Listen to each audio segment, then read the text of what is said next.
you obviously had that success, and then eventually, as you think it's your last year, these two guys show up, and me, but less so me. So what do you remember about these guys and everybody coming in then, and how it was to be like a rising senior? Yeah, that year you guys came in was bittersweet.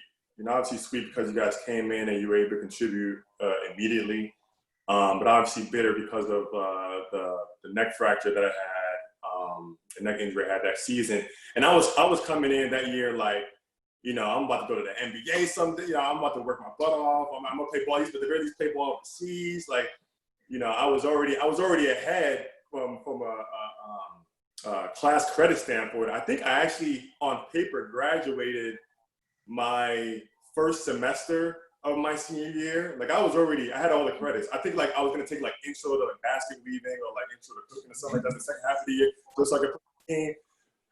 But that the neck injury happened, and I think I was averaging at that point like 15 or 16 points, like 6-7 rebounds. Like I was doing well the first couple of games, and then obviously that happened, and it was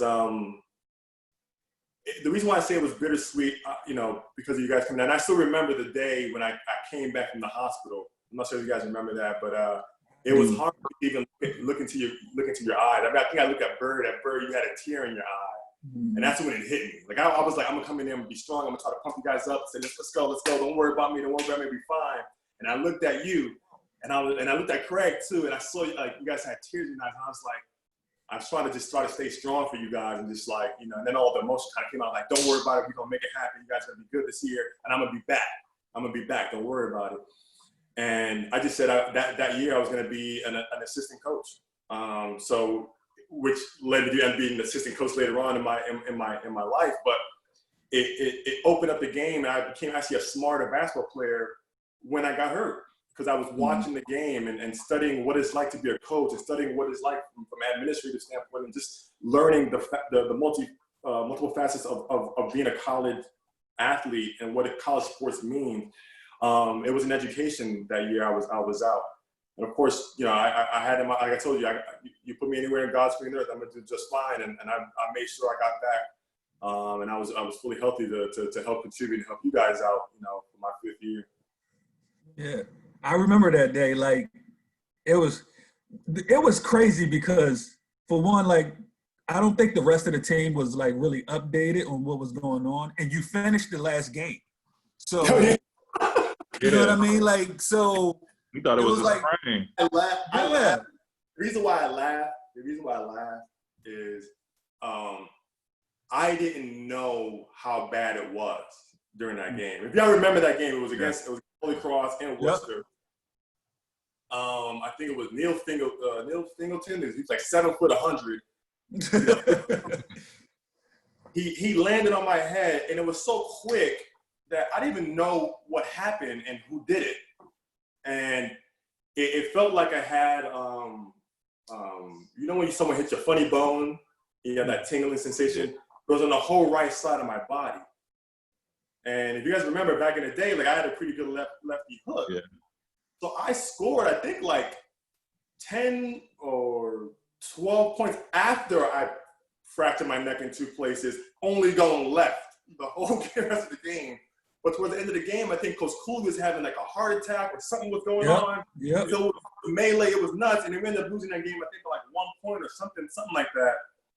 And then after the game, I'm thinking I'm gonna take some Advil. I'll be fine tomorrow for practice. And but Sid Basile, I think everyone rushed Coach Cooley to the hospital. Something happened, I remember. He did.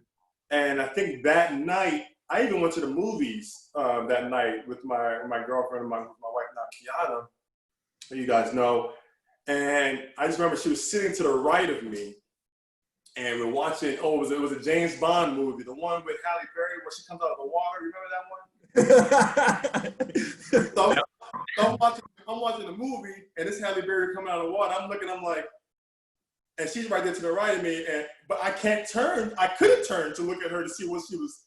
She was mad at me looking at her, at Halle Berry, I think, but I couldn't turn my neck.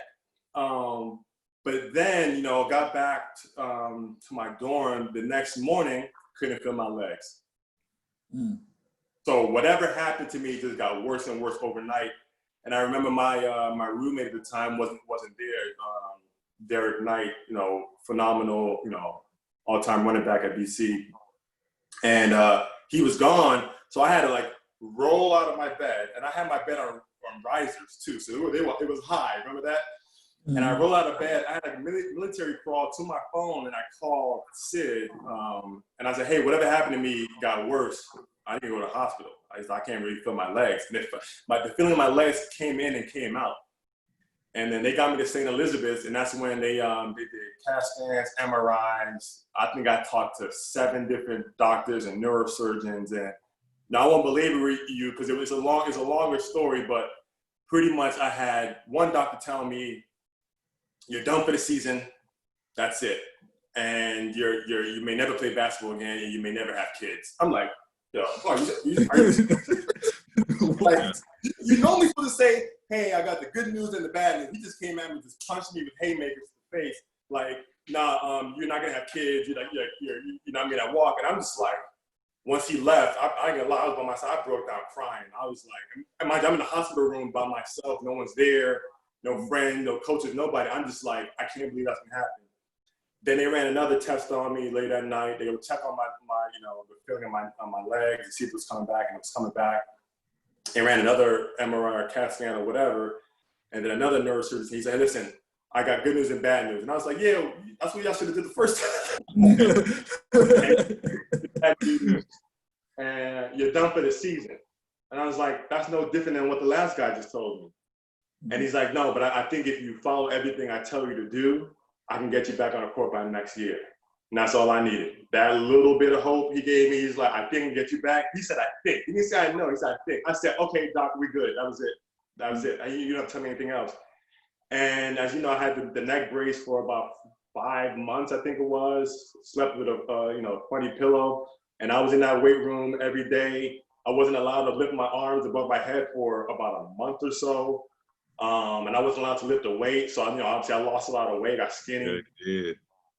Super duper skinny. And then once I was allowed to start working out and shooting and everything else, I just said, I'm gonna just try to get better and get better. And I remember by that summer, everything like really felt good. And I was like, I'm ready to ball again. I'm ready to get out there.